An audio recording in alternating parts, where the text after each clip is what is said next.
가까운 사람들하고 약간의 갈등이 있거나 상대방이 실수했을 때 어, 내가 조금 참을 테니까 빨리 사과해, 인정해, 고백해. 그러면서 셋셀 때까지 고백하고 용서를 구하면 내가 용서해 줄게. 그때 이 하나, 둘, 셋 세는 시간이 얼마나 될까요? 그러나 우리가 누구도 그렇게 조건을 붙여서 기다릴 때 하나, 둘, 셋 이렇게 세는 사람 없어요. 누구나 하나, 둘, 그리고 셋 안 가요. 둘 반, 둘 반의 반, 둘 반의 반의 반. 무슨 뜻일까요? 시간을 계산하지 않고 조건 없이 용서해 주고 관계를 회복하고 싶은 마음으로 기다리는 거지요. 그때 이 기다림은 어떻게든지 용서하고 어떻게든지 회복하고 어떻게든지 그 사람을 위하여 베풀려고 기다리는 마음입니다. 사랑은 오래 참고, 사랑은 자기의 유익을 구하지 않고, 사랑하는 사람은 언제나 참고 기다릴 수 있어요. 베드로 사도는 예수님께서 우리에게 십자가의 은혜를 통하여 하나님이 얼마나 우리를 기다리시고 얼마나 우리를 향해서 참으시는지 그것을 오늘 본문을 통해서 이야기하고 있습니다. 고난 속에서 죽음의 위협과 두려움, 그래서 불안한 속에서 내일을 알 수 없는 무덤 속에서의 삶, 지하 동굴에서의 삶, 그리고 사랑하는 가족들이 끌려나가 죽음을 당하는 그 모진 고통을 보면서도 하나님께서 그 아들을 보내시고 우리를 반드시 구원하시려고 하루도 천년처럼, 천년도 하루처럼 참고 기다리시는 그 사랑을 오늘 이야기합니다. 성도들에게 예수님께서 십자가에서 단번에 죽으심으로 우리가 구원을 받았다, 이렇게 말하고 있습니다. 여러분, 교회 역사 속에 이단은 항상 예수님의 단번의 죽음에 대한 효력과 그 은혜의 선물을 부정하는 쪽으로 나갑니다. 예수님이 십자가에서 죽으시고 우리를 위하여 구원의 은혜를 베푸셨지만 그게 다가 아니다. 1%는 더 해야 된다. 조건을 이야기하는 것 이단입니다. 아무의 도움도 어떠한 조건도 필요하지 않습니다. 예수님께서 의인이었지만 하나님의 아들이지만 죄인인 나를 대신하여 죄인처럼 십자가에서 죽으신 그 단 한 번의 사건으로 과거, 현재, 미래 그 긴 수천 년의 세월 속에 아무것도 더하거나 아무것도 빼거나 아무것도 전제하지 않고 믿음으로 말미암아 단번에 구원받을 수 있는 길을 우리에게 열어주셨습니다. 사랑하는 성도 여러분, 예수님께서 한 번 죽으심으로 우리가 한 번 믿음으로 순간 구원을 얻을 수 있는 은혜를 우리에게 주셨습니다. 우리가 구원받는 것도 한 번, 우리가 성령 충만의 은혜를 받는 것도 순식간에, 어떠한 조건도 없습니다. 오직 하나님의 사랑이며 예수 그리스도의 십자가의 은혜입니다. 그 십자가의 죽음은 상징적인 행위나 우리를 가르치는 어떤 교훈이 아니라 하나님 앞으로 인도하는 길을 열었다고 했습니다. 하나님 앞으로 인도한다라는 말은 하나님께로 데려가는, 하나님께로 접근할 수 있는 통로가 마련됐다는 거죠. 마가복음 15장에 보면 예수님께서 십자가에서 죽으실 때 운명의 그 순간, 지금까지 간접적으로 건물, 의식, 제사장, 레위인 이런 수단을 통하여 제물을 드리고 조건부로 죄의 용서를 받고 하나님과 화목하던 그 모든 상징적인 건물 안에 1년에 한 번 대제사장만 들어갈 수 있는 지성소와 다른 성소를 가로막고 있는 휘장이 위에서 아래로 찢어졌다고 했습니다. 사람의 노력으로 한다면 밑에서 위로 찢어져야 돼요. 그런데 위에서 아래로 찢어졌다는 뜻은 우리가 행위로, 우리가 지혜나 깨달음으로 얻는 것이 아니라 믿음으로 그 앞에 서면 하나님께서 사람과 하나님 사이를 가로막았던 모든 휘장, 장벽이 찢어져 버리고 하나님께로 직접 나아갈 수 있는 길이 열렸다는 거예요. 여러분, 오늘날도 대제사장 되시는 예수 그리스도 외에 인간 제사장, 인간 중보자, 인간의 조건을 붙이는 모든 어떠한 메시지나 어떠한 지도자가 있다 할지라도 가짜입니다. 누구든 예수의 이름으로 기도할 수 있고, 누구든 예수의 이름으로 하나님께 나아갈 수 있고, 누구든지 예수 그리스도의 십자가의 은혜를 받아들이고 믿고 그 앞에서 고백하면 하나님을 아버지라고 부를 수 있는 길이 열리는 거예요. 예수님께서 십자가에서 죽으신 사역을 헛되게 하는 것이 인간의 공로의식입니다. 우리는 값없이 구원을 받았습니다. 우리는 값없이 복음을 전파할 것입니다. 하나님은 예수 그리스도의 십자가의 은혜를 믿는 모든 이들을 조건 없이 받아주실 것입니다. 단번에 죽음으로 육체적으로는 이 살덩이의 죽음을 내 대신 당하셨지만 그분은 영으로 다시 부활하셔서 우리에게 영원한 생명을 선물로 주시고 그분이 죽은 후 옥에 있는 영들에게 전파하셨다라고 하는 다소 이해하기 어려운 표현이 있습니다. 여기에서 우리는 사도신경을 통하여 신앙을 고백할 때 본디오 빌라도에게 고난을 받아 십자가에 못 박혀 죽으시고 장사된 지 사흘 만에 죽은 자 가운데서 다시 살아나셨다라고 하는 사도들로부터 우리에게 이어지는 사도신경의 전승을 기억하게 됩니다. 영문으로 된 성경, 이 사도신경을 보시는 분들은 우리말에 빠져있는 본문을 보는 분들이 있을 거예요. He descended into hell. 천주교에서는 그대로 번역을 하고 있어요. 옛날에는 고성소에 내리사 십자가에 못 박혀 죽으시고 지금은 저승에 가셔서 옥에 있는 영들에게 전파하셨다. 종교개혁 이후로 개신교에서는 이 본문을 의도적으로 자꾸 빼고 번역을 하고 몇몇 소수 교파에서는 아예 번역을 안 하기도 해요.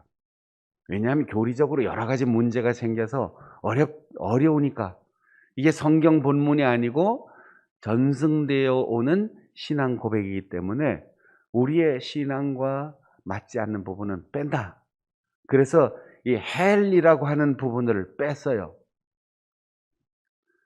옛날부터 예수님이 죽으시고 그 영이 지옥에 들어가셔서 혹은 연옥에 가셔서 예수님을 만날 기회가 없었던 사람들, 그들에게 전도해서 그들도 구원받을 수 있는 사후 구원의 가능성을 여기서 발견하는 사람들이 있기 때문이에요. 여러분, 베드로가 초대교회 박해받는 성도들에게 그렇게 어려운 얘기를 한 게 아니에요.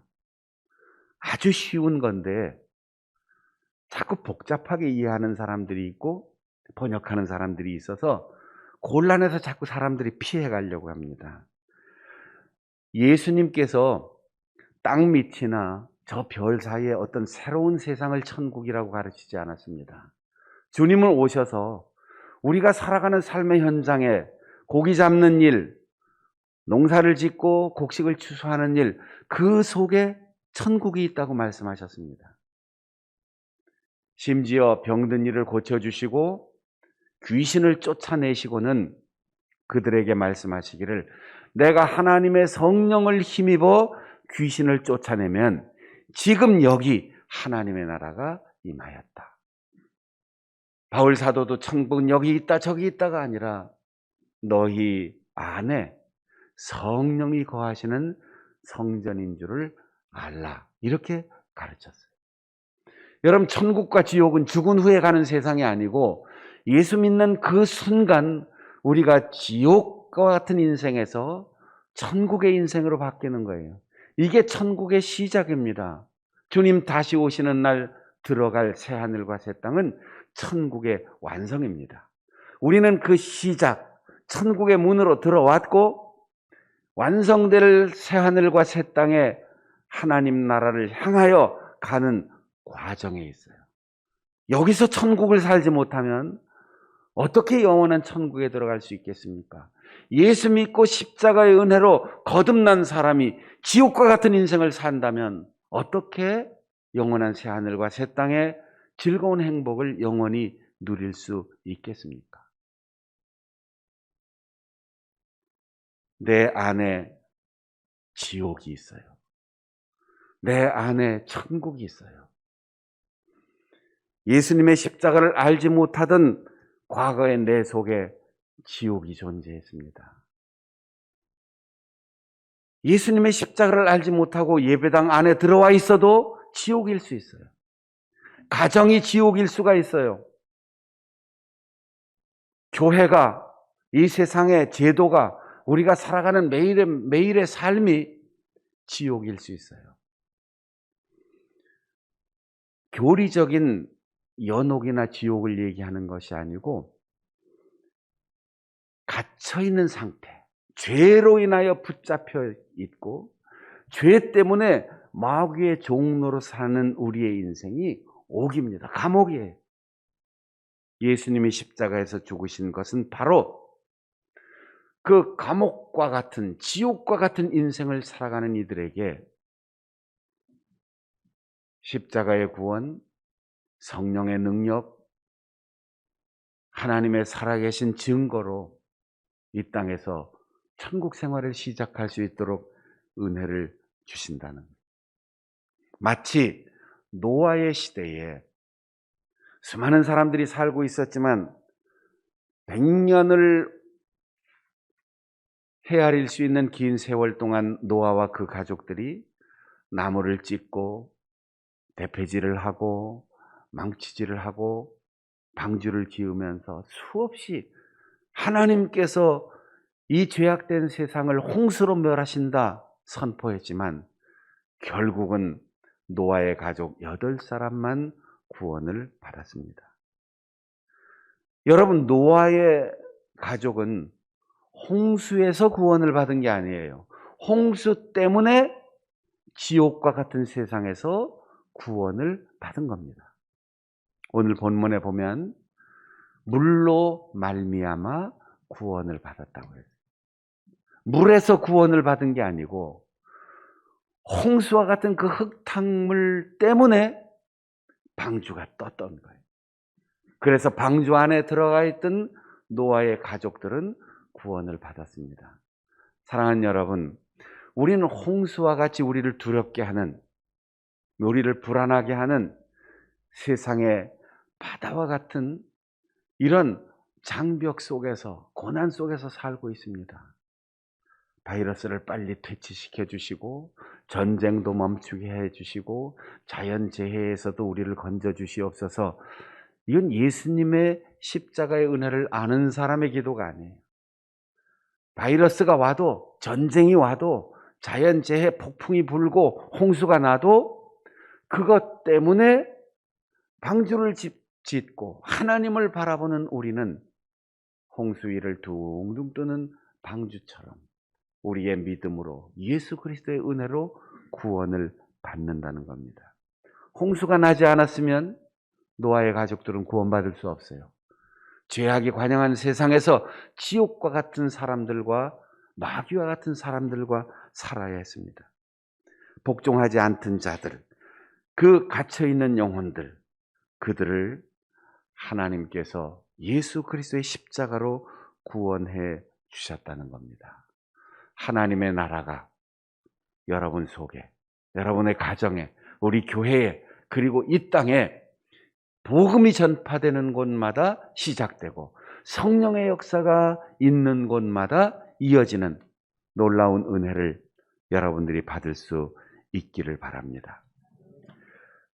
물 때문에 구원을 받았다고 했습니다. 우리는 고난을 피하거나 고난에서 건짐을 받는 것이 아니고 고난 때문에 구원을 받고 고난의 현장에서 천국과 지옥이 갈리는 놀라운 은혜를 경험합니다. 이스라엘 백성들에게는 애굽에서 탈출하여 가나안으로 갈 때 홍해가 앞을 가로막았습니다. 홍해에서 구원받은 게 아니에요. 홍해가 있었기 때문에 바다 밑에 길이 열렸고 추격해오는 바로의 군대가 거기에서 몰살했기 때문에 홍해 바다 때문에 그들은 새로운 민족으로 구원을 받았습니다. 여러분에게 어떠한 어려움이 있습니까? 어떤 지옥 같은 광경이 펼쳐지고 있습니까? 얼마나 우리를 두렵게 하는 일들이 많습니까? 거기서 건져 주십시오라는 기도가 우리의 기도가 아니라 그것 때문에 풍랑 때문에 더 빨리 가고 파도 때문에 더 멋지게 수상스키를 타고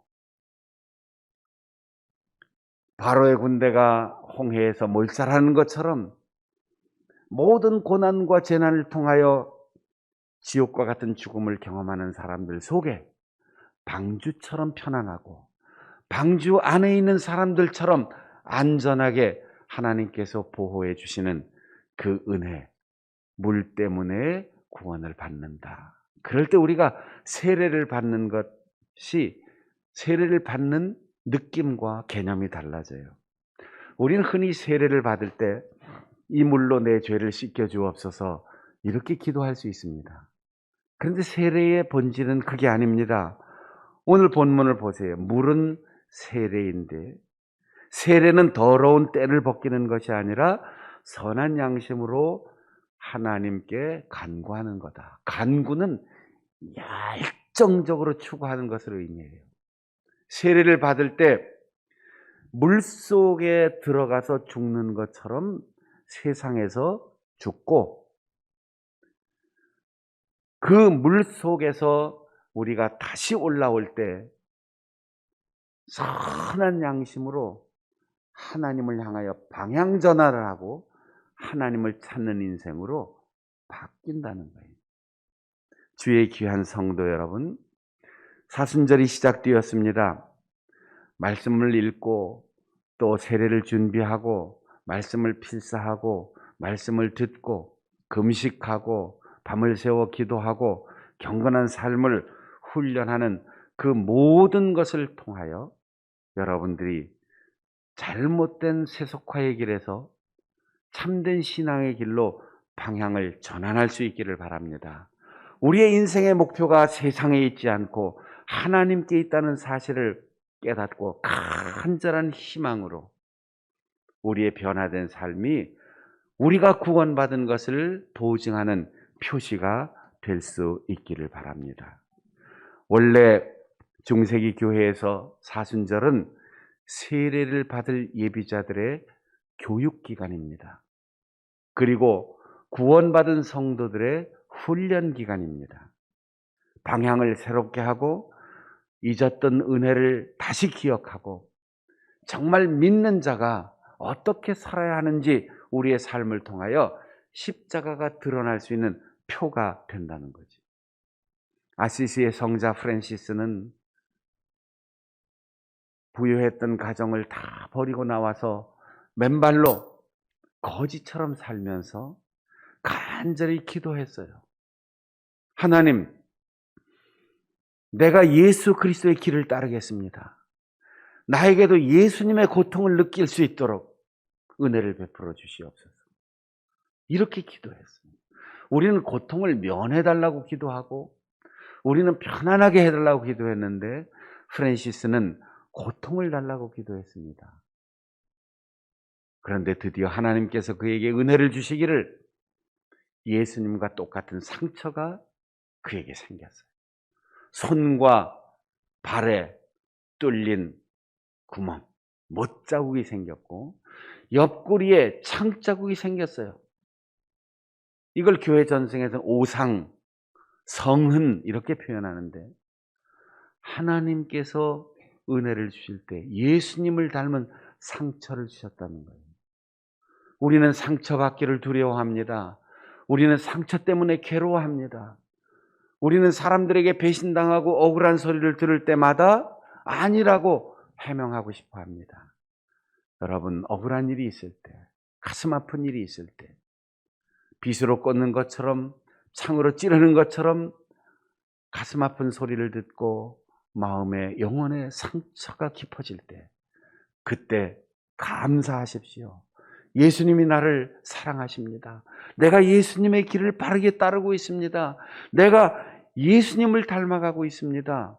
그래서 죽었다가 부활하신 예수님처럼 우리의 옛사람, 육에 속한 사람이 온전히 죽고 성령으로 거듭나는 그런 은혜의 사람으로 새로워지는 기회, 세례를 준비하는 분들에게, 그리고 거듭나 하나님 나라를 이 땅에 경험하기를 원하는 성도들에게 사순절 기간 동안 은혜로 표적으로 나타나서 우리 성도들이 우리 자신을 지옥의 사람에서 천국의 사람으로, 우리의 가정을 낙원과 같은 가정으로, 우리의 교회를 하나님의 나라로, 이 땅을 갈등과 번민 없는 평화의 땅으로, 하나님 나라로 바꾸어 갈 수 있는 우리 모든 성도들이 될 수 있기를 바랍니다. 기도하겠습니다.